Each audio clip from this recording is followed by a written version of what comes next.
अस्सलाम वालेकुम।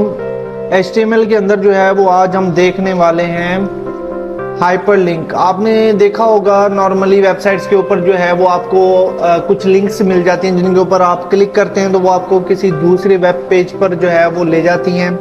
तो यहाँ पर हम जो डिस्कस करने वाले हैं वो नॉर्मल लिंक जैसे हम क्रिएट करते हैं वो क्रिएट करेंगे, और उसके अलावा एक पिक्चर जो है वो हम ऐड करेंगे हाइपरलिंक के अंदर, जिसके पीछे जो है वो एक लिंक अटैच होगी। जैसे ही आप उस पिक्चर के ऊपर जो है वो क्लिक करेंगे तो उसी टाइम वो भी आपको किसी और वेब पेज के ऊपर ले जाएगी। तो सबसे पहले हम नॉर्मल हाइपरलिंक जो है वो क्रिएट करते हैं। तो एंकर का टैग लगाएंगे, उसके बाद href जो कि हाइपर रेफरेंस को जो है रिप्रेजेंट कर रहा होता है, उसके बाद इक्वल लगाएंगे और डबल कोट लगाएंगे।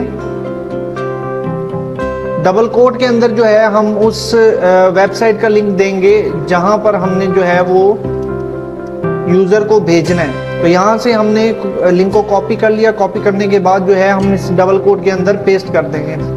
पेस्ट करने के बाद हमें कोई भी टेक्स्ट लिखना है, जैसे हम लिख देते हैं W3 स्कूल हेयर, ठीक है। तो ये लिख दिया। उसके बाद एंकर का टैग हम करेंगे क्लोज। तो ये जो हमने W3 स्कूल हेयर लिखा है, इसके पीछे वो जो W3 स्कूल की हमने लिंक पेस्ट की है href के अंदर, वो इसके पीछे अटैच हो जाएगी। तो अटैच होने के बाद जैसे ही हम इस लिंक पर क्लिक करेंगे तो ये हमें उसी वेब पेज पर ले जाएगी जहां का ये लिंक है। जैसे मैं मिसाल के तौर पर इसके ऊपर क्लिक करता हूं तो ये हमें जो है W3 स्कूल के वेबसाइट पर जो है वो ले आई। तो इसके बाद अगर हम देखें कि पिक्चर कैसे लगा सकते हैं, तो पिक्चर लगाने के लिए हमें एंकर का टैग लगाना पड़ेगा और सेम वैसे ही मेथड अप्लाई करना पड़ेगा जैसे हमने नॉर्मल लिंक को क्रिएट किया था। यहाँ पर हम किसी और वेबसाइट का लिंक जो है वो दे देते हैं। यहाँ से हम इस लिंक को कॉपी करते हैं। कॉपी करने के बाद जो है वो हम यहाँ पर इसको पेस्ट कर देते हैं। पेस्ट करने के बाद अब आपको पता होगा कि पहले हमने टेक्स्ट लिखा था, लेकिन अब हम टेक्स्ट नहीं लिख रहे, उसकी जगह पर हम img का टैग दे रहे हैं और यहाँ पर जो है वो हम पिक्चर को ऐड कर देते हैं। आपको प्रीवियस वीडियो के अंदर हमने इमेज को ऐड करने का तरीका भी देखा था, भी किस तरह से हम ऐड कर सकते हैं। तो यहाँ पर हमने इमेज को ऐड किया और वहाँ पर हम उसका सोर्स दे रहे हैं। तो सोर्स जो है वो हम देते हैं, यहाँ से ये इमेज जो है वो हम एडअप करते हैं उसके अंदर।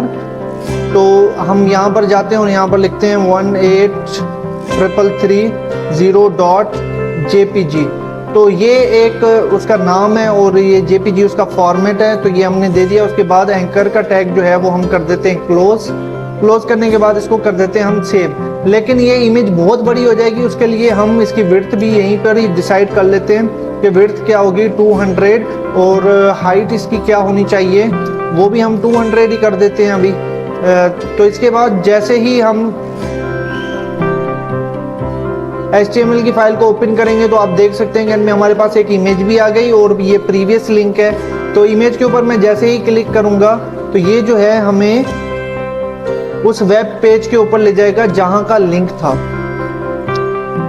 तो ये इसका होता है मेथड। तो ये हमारी वेबसाइट जो है वो ओपन हो चुकी है। हमने उस इमेज के ऊपर जो है क्लिक किया था, उसके बिहाफ पर उसने जो है उसी वेब पेज को हमें शो करवा दिया। तो ये आज का हमारा टॉपिक था। तो नेक्स्ट टॉपिक के अंदर हम देखेंगे कि हाइपरलिंक जो है वो हम वेब पेज के अंदर कैसे लगा सकते हैं, मतलब कि उसके अंदर हम चीज़ों को मैनिपुलेट करने के लिए कैसे जो है हाइपरलिंक को क्रिएट कर सकते हैं।